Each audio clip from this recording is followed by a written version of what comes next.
Our learning target today is to solve radical equations like we did in Part A, and to solve equations with rational exponents. Again, like we did in Part A, this time there's just a few more steps.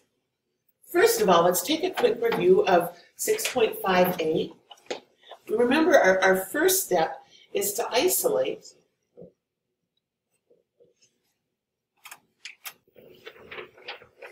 either the square root or the parenthesis.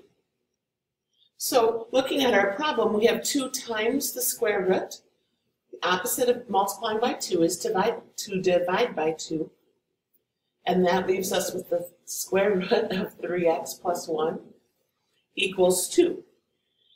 And then what we want to do is raise to a power here to get rid of this root. It's a square root, so we're going to take both sides to the second power. Because the square root and the squared cancel out, we have 3x plus 1. 2 squared is 4. So we'll subtract 1 from both sides, and then divide both sides by 3, and we get x equals 1. And all this stuff down here is just the solve stuff. And then in our other review problem from yesterday, we have 2 times the parenthesis of all this stuff equals 32. We want to isolate the parenthesis, so let's divide both sides by 2. And we're going to write this in radical form.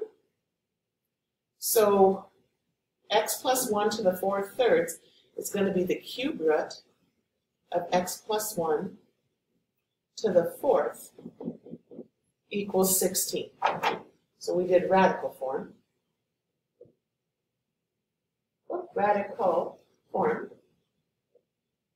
And then to get rid of our exponent, we need to take a root of both sides. So I'm going to take the 4th root of both sides. So what happens is we're left with the cube root of x plus 1 equals the 4th root of 16. That's 2. And because our index is even, it's plus and minus 2. Notice we still have this inside square root. It's this 4 and then the 4th root that cancel each other out. So now we want to raise both sides to a power to get rid of this root. It's a cube root, so we will cube both sides. So that gives us x plus 1 equals plus and minus 8, because 2 times 2 times 2 is 8. And then we'll subtract 1 from both sides. Positive 8 minus 1 is 7. Negative 8 minus 1 is negative 9. And if we plug in these answers to our original problem, they check out. So let's move down to this next problem. The first step is to isolate the square root. We've got 3 times the square root, and then we have a plus 7 at the end. We always take care of this addition subtraction stuff first. So I'm going to subtract 7 from both sides. That leaves us with 3 times the square root of x plus 4 equals 12. Now I'll get rid of this multiplication. So we have the square root of x plus 4 equals 4. I'm going kind of quick, so anytime you need to pause and just let your brain catch up, that's a good idea. Because this is a square root, we will square both sides. The square root and the square cancel out, so we have x plus 4. 4 squared is 16. And so subtract 4 from both sides, and we get x equals 12. And if we plug 12 back in for x, it comes out to 19. So let's look at this side over here. We've got a negative 5 times the square root of 2x minus 3. And then the square root ends, and we have a minus 6. So we're going to have to take care of the 5 and the 6. We always take care of the addition subtraction part first. So we have negative 5 times the square root of 2x minus 3 equals negative 35. Now we can take care of the multiplication here. So I'll divide both sides by negative 5. That leaves us with the square root of 2x minus 3 equals positive 7. Because this is a square root, we will square both sides.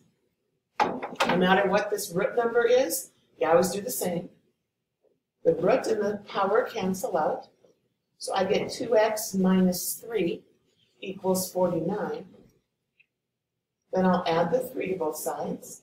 So 2x equals 52. And finally, divide both sides by 2, and x equals 26. So when we plug that back in, we put a 26 in here, and do all of our math work, it comes out to negative 41. On the next problem in this page, instead of a radical, we have parentheses, and that's okay. We've got 4 times the parenthesis and a minus 6 at the end. So we take care of the subtraction and addition first. So we have 4 parenthesis 2x minus 3 to the 3 halves equals 32. To get the parenthesis by itself, I want to divide both sides by 4. So that gives me 2x minus 3 to the 3 halves equals 8. And then we want to write that into root form or radical form. So 2 is the bottom, that's the index. We are looking at a square root of 2x minus 3 to the 3rd equals 8. 8 doesn't change because all we did was rewrite this. Now to get rid of the power 3, we want to take the cube root, because this red cube root and that power 3 will cancel out. So I have to do that on both sides. So on the left side, we have the square root of 2x minus 3 equals the cube root of 8 is 2. It's not plus and minus 2 because it's an odd index. It's just 2. And then to get rid of the root, it's an index of 2. So we want to square both sides. So that gives us just 2x minus 3 on the left. And on the right, 2 squared is 4. We need to add 3 to both sides now. And then divide both sides by 2. So x is 7 halves. And I know it's weird to have a fraction, but if we plug it in up here, the 7 halves, the 2's will cancel out, and the problem checks. Be sure you watch part 2 of the video for 6.5B notes.